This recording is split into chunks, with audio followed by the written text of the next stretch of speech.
Welcome back, everyone. You're listening to Moderating Life, DLG's 20th anniversary podcast. I am Edgardo. And I'm Elvia.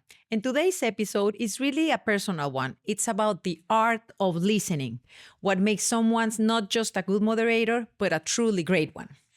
This one really hits home because, yes, moderating, it's all about asking questions. But more than anything, it's about knowing when to be quiet, when to hold space, and when to make someone feel heard. Over the years, I've realized that one of the most powerful tools we have as moderators is not the discussion guide. It's the ability to adapt how we ask questions, how we mirror someone's energy. Some people react better to rational questions, like what do you think? Others react better to or more visual and react better to how do you see this or how do you understand that? So you really need to understand what's the better way of framing your questions. Absolutely. Yeah, we always say research is about behavior, but it's also about values. It's understanding why someone behaves the way they do. Not just what they buy, but what they believe. And that starts with listening. Exactly. And that's why our warm-ups are so important and matter so much. It let us feel out who's in the room. And I'm not talking demographics. I'm talking their vibe, their rhythm, the way they connect. When I write a discussion guide, I imagine myself having a conversation with a consumer on one side of the table and with the client on the other side of the table. I admire colleagues that they can write a one-page discussion guide with just some verbal cues and they let the conversation fly. That's great, but I have to have that internal conversation with an imaginary customer, with a very real client, and try to foresee how they're going to react to my questions. So structure for me is key. Flow is key, but also flexibility is key. Yes, absolutely. Flexibility, it really is everything.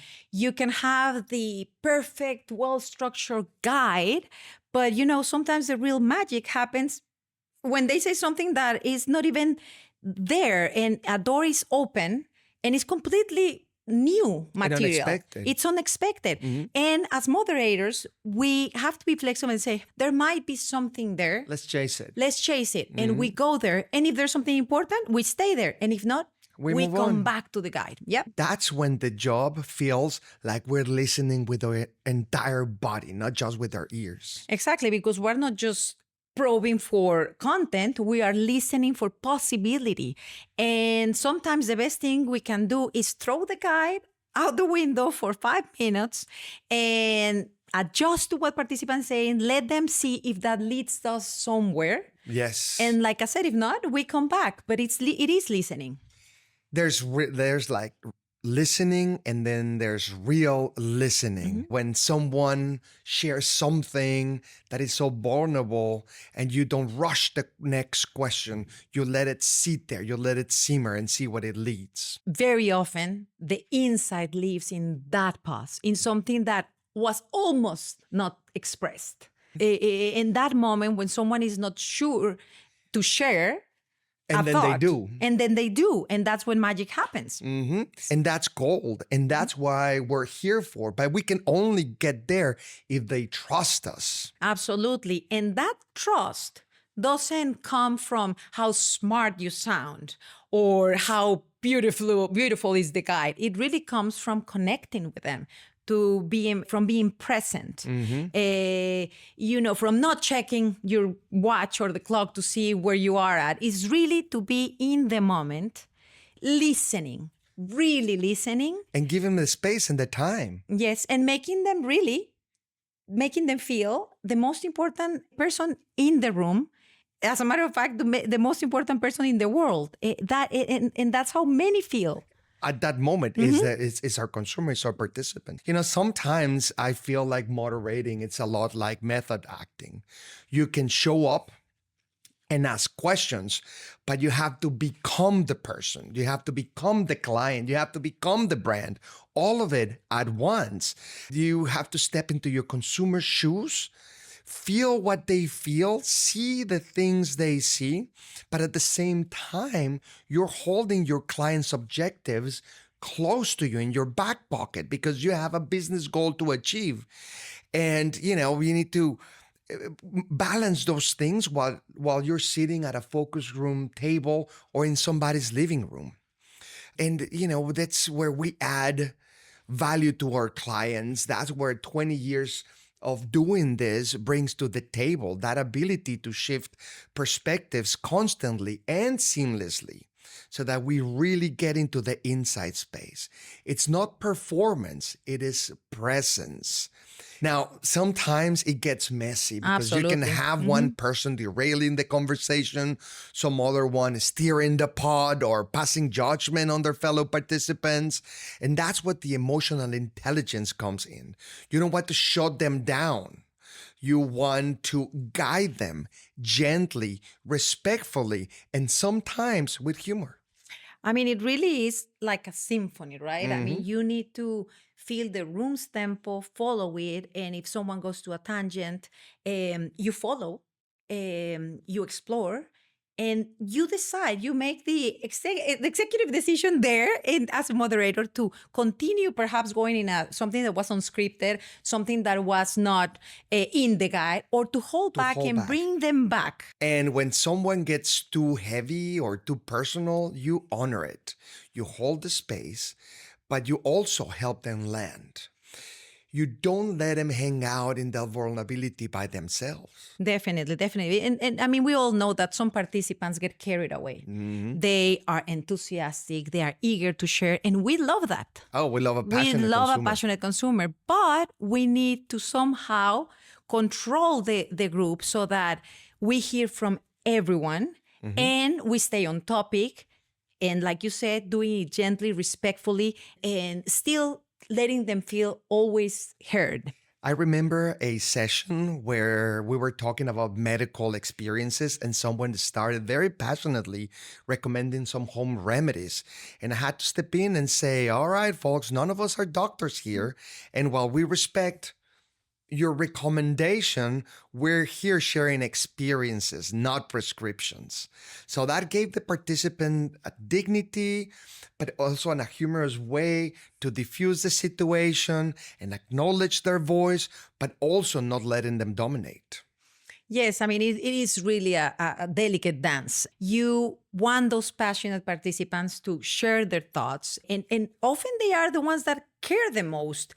They are engaged. So having them in the room, it is a gift, but you have to make sure that their enthusiasm doesn't overshadow everyone else because, at the end of the day, you get the insights not from the loudest people, but from all of the people. So Absolutely. I often occur to humor as well. And, when they hang on a specific subject or a specific home remedy or whatever thing they're talking about, I tend to say, well, that's a subject for another focus group. And you need to gently bring them back and stay focused. Or move them forward. Yes, move them forward, and especially respectfully so that they keep on sharing because you do want to hear from them. Absolutely. Absolutely. You're welcoming someone into a space where their voice matters, where there's no interruption, when all eyes are on them, when somebody wants to be there and have something to say. And let's be honest, I mean, to many participants, and sometimes to most participants, that's a rare space. They don't get that opportunity to express their feelings and their thoughts in such a way. It is very powerful, especially, I mean, we very often talk to marginalized communities or underserved communities that they've never really been asked. So it is a very precious moment for them, and we need to honor it and respect it. Yes, we're privileged to hear a lot of those stories with communities that they're not often listened to, they're not often heard, but every person you see across from a table has a story, has a scar, and perhaps a hope that maybe they're holding and they're not even aware that they're holding. And when you as a moderator can tap into that, not in a manipulative way, but in a honest human way, when someone connects emotionally with you, that's fantastic. That's when the magic happens. That's when you feel that you have achieved a level of connection in your chest. So that's what I call the moderator's high.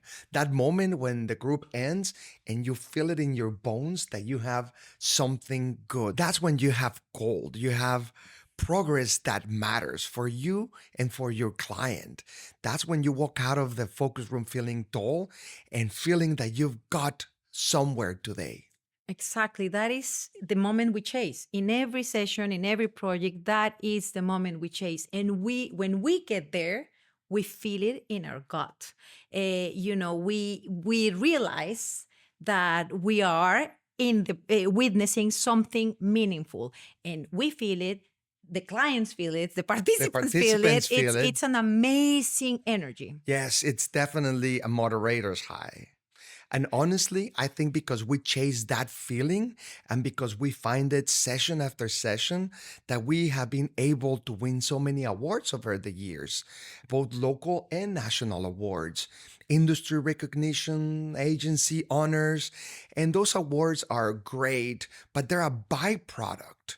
The real win is when we build the reputation for showing up fully, for doing research that actually means something and brings wins to our clients, that drives impact, not just for the brand, but for the people that we listen to. And sometimes when we get really lucky, you wrap up a session, you walk into the back room, and your client just starts clapping, like a legit round of applause. No, definitely. I love those moments. I'm not going to lie, I've gotten a few of those. And who knew moderation could give you a standing ovation? Yeah, you get them all the time. Usually I just get a nod and a little, let's go get a drink and have dinner, but you get those all the time. You're Yeah. being modest. Recently, actually, right after a session, a client took me to the side and say, what you do is a work of art. That was incredible. Oh, that is beautiful. That's the greatest compliment you can get. Absolutely. Totally caught me off guard because we are so deep into the conversation and redirecting and looking for insights that sometimes we forget that this happens right in front of the client's eyes, that somebody is watching from behind that mirror. And it is a performance, like I said, not because of ego, it's a performance with a purpose. Totally, absolutely. It is a craft. And when the client recognizes that, it's such a gift, such a privilege. And because it's really validating all the effort that went into that session, all the preparation before the session and then during the session. And it's just a wonderful full circle. Oh, it's humbling every time. And it's a great reminder that our works matter. We always tell our clients that there's a lot of firms that do what we do, but none of it that does it the way we do it. Because for us, it's not about finishing the guides, it's about finding that moment that matters, the truth underneath the surface. Absolutely. Well, that's a wrap for today. Thank you so much for listening and for letting us share what we believe make this work so special. We'll see you next time. And until then, thank you from your friends at DLG Research. Insightful research. Actionable results.